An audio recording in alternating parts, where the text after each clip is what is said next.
हिमाचल प्रदेश में सियासी उठापटक के बीच में विधानसभा स्पीकर कुलदीप पठानिया ने कांग्रेस के 6 बागी विधायकों की सदस्यता रद्द कर दी है। स्पीकर कुलदीप सिंह पठानिया ने कांग्रेस की याचिका पर यह फैसला सुनाया।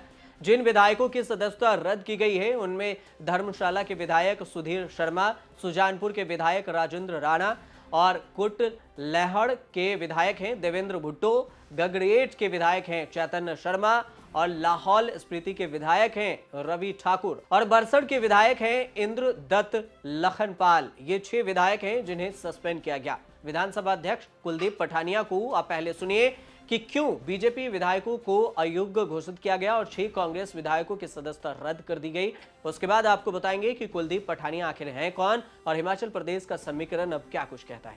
मैं ये कहना चाहूंगा कि मैंने उनको अयोग्य घोषित कर दिया है। अब वो इस माननीय सदन के सदस्य नहीं रहे और अब ये जजमेंट जो है that is for judicial scrutiny also, that will be you see, चाहे हाई कोर्ट होगी चाहे सुप्रीम कोर्ट होगी, इसकी जुडिशियल स्क्रूटनी भी होगी। मैंने अपनी तरफ से ये प्रयास किए हैं कि दोनों पार्टियों को पूरा टाइम दिया है और मुझे इसलिए इस ऑर्डर को जल्दी करना था क्योंकि एंटी डिफेक्शन लॉ के अंदर जो इंटेंशन है उस लॉ की और कमीशन जो लॉ कमीशन की जो रिपोर्ट्स हैं वो ये बोलती हैं कि आया राम गया राम की पॉलिटिक्स नहीं होनी चाहिए। अगर आप एज ए कैंडिडेट जब शपथ लेते हैं और शपथ लेने के बाद किसी पॉलिटिकल पार्टी का कैंडिडेट बनते हैं तो आपको जो है उसी ही पार्टी और विचारधारा के साथ रहना चाहिए। जिसका दूसरा पार्ट भी है जिसमें जो है जो प्रोविजन ऑफ व्हिप नहीं है, जो राज्यसभा की वोटिंग है उसमें व्हिप नहीं है, इसलिए मैं उस पार्ट को छेड़ा नहीं।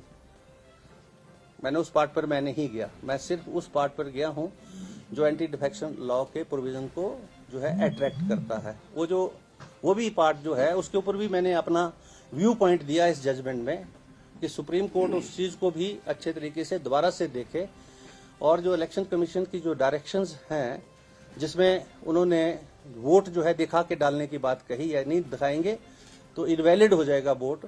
लेकिन वोटर तो ठीक है कि वोटर जो है स्वतंत्र होना चाहिए वोट देने के लिए और उस पर किसी प्रकार का दबाव नहीं होना चाहिए। लेकिन वो जो वोटर है, जो लोकतंत्र प्रजातंत्र की जो मूलभूत नींव है, जहां चुनाव होता है, पार्लियामेंट्री डेमोक्रेसीज और के माध्यम से पार्लियामेंट बनती है, असेंबलीज बनती हैं, वो जो एथिक्स है उसको भी तो जो है उस एथिक्स के अनुरूप भी तो काम करे। स्पीकर ने दल बदल कानून के तहत यह फैसला सुनाया और सभी को अयोग्य करार दिया। तो सबसे पहले आपको दल बदल कानून क्या होता है इसे समझाते हैं। दल बदल कानून तब लागू नहीं होता जब पूरी पार्टी का ही विलय हो जाए किसी अन्य पार्टी में, लेकिन पार्टी से टूटकर कुछ विधायक या सांसद विरोधी खेमे में मिल जाएं तो यहां पर दल बदल कानून लागू होता है। जब तक पार्टी का विलय न हो तो पार्टी से टूटकर अलग होने वाला खेमा अयोग्य करार दिया जा सकता है। फिलहाल यह सब दूर की बात है क्योंकि सरकार जब अल्पमत में आती है तो इसे इस्तीफा देना ही होता है। हिमाचल के 68 सीटों में से कांग्रेस के 40 और बीजेपी के 25 विधायक हैं, 3 निर्दलीय विधायक हैं, कुल 43। 40 में से कांग्रेस के 6 विधायकों को अयोग्य करार दिया गया है। इसके हिसाब से अगर वहां समीकरण को समझे, कांग्रेस के बागी विधायकों पर एक्शन के साथ जो समीकरण बदल गया है और हिमाचल का नया नंबर गेम निकल कर आया है, उससे सवाल उठता है कि सुक्खू सीएम बने रहेंगे या फिर नहीं। विधायकों पर एक्शन के साथ ही विधानसभा में अब 62 विधायक बचे हैं।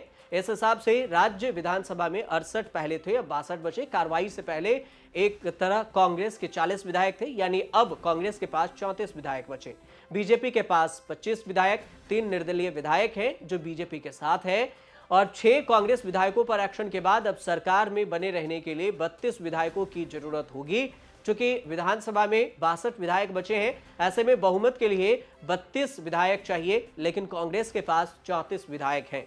बहुमत के आंकड़े से 2 ज्यादा विधायक हैं, इसलिए बहुमत साबित करने की कांग्रेस को जरूरत नहीं है और कांग्रेस की सरकार हिमाचल में बच भी गई। अब आपको कुलदीप सिंह पठानिया के बारे में बताने से पहले एक नाम जिसकी खूब चर्चा हो रही है उसके बारे में भी आपको बता देते हैं। वो नाम है डीके शिव कुमार। हिमाचल प्रदेश में जैसे ही सरकार के समीकरण से बहुमत साबित हो पाया, उसके बीच से डीके शिव कुमार की तस्वीर भी सामने आई। हिमाचल प्रदेश में राजनीतिक संकट से घिरी कांग्रेस के जहन में सबसे पहले सरकार बचाने के लिए अगर किसी का नाम आया तो वो डीके शिव कुमार का। हिमाचल में क्रॉस वोटिंग से पार्टी उम्मीदवार अभिषेक मनु सिंह भी हार गए थे। कांग्रेस ये तय मान चुकी है कि अगला संकट सरकार पर है। बीजेपी भी दूसरी तरफ से तैयारी में थी। सरकार के खिलाफ अविश्वास प्रस्ताव लाने का ऐलान किया गया था। ऐसे में कांग्रेस ने डीके शिव कुमार को मोर्चा संभालने के लिए हिमाचल प्रदेश भेजा। हरियाणा के पूर्व सीएम भूपेंद्र सिंह हुड्डा भी साथ में पर्यवेक्षक के तौर पर गए और इसके अलावा प्रदेश प्रभारी राजीव शुक्ला भी हिमाचल पहुंचे। पर्यवेक्षकों पर कांग्रेस विधायकों की नाराजगी दूर करने का जिम्मा था, लेकिन उनके लिए जरूरी था वक्त का, जो अब बीजेपी विधायकों के निष्कासन से मिल गया है। हिमाचल पहुंचते ही तीनों नेता नाराज विधायकों को मनाने में जुट गए। हालांकि सरकार बचने के बाद डीके और सुक्खू की तस्वीरें भी सामने आई, जिसमें भूपेंद्र हुड्डा भी दिख रहे हैं। I think our Honorable Chief Minister accepted that some failure has happened, but it will not continue further. We have spoken to all the MLAs personally. We have spoken to the PCC President. We have spoken to the Chief Minister. Still one round of discussion also will happen later. So all of them have sorted out all their differences. They will work together.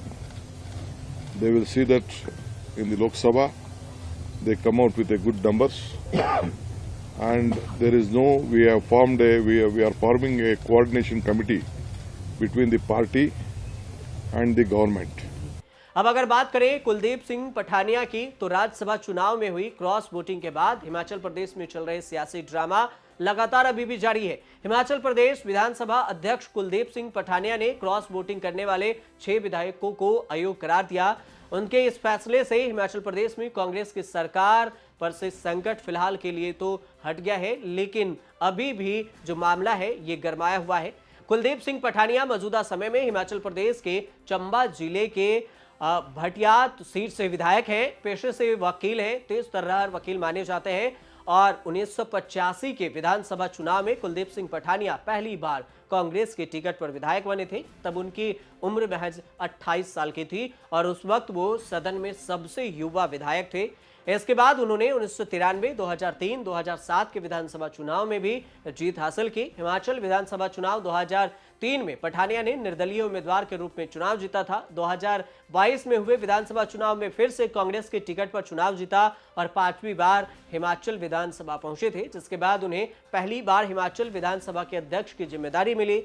अपने करीब 40 साल के सियासी career में कुलदीप पठानिया कई समितियों के chairman और सदस्य की जिम्मेदारी भी संभाल चुके हैं। हिमाचल विधानसभा का स्पीकर होने के नाते Kuldeep Pathania anti defection tribunal के चेयरमैन भी हैं। गुरुवार को ट्रिब्यूनल के चेयरमैन होने के नाते उन्होंने क्रॉस वोटिंग करने वाले 6 कांग्रेस विधायकों को अयोग्य भी घोषित करार दिया। इस आदेश के माध्यम से उनकी सदस्यता रद्द हो गई। अब वे एंटी डिफेक्शन ट्रिब्यूनल के चेयरमैन और विधानसभा अध्यक्ष के फैसले के अनुसार सदन के सदस्य नहीं रह सकते।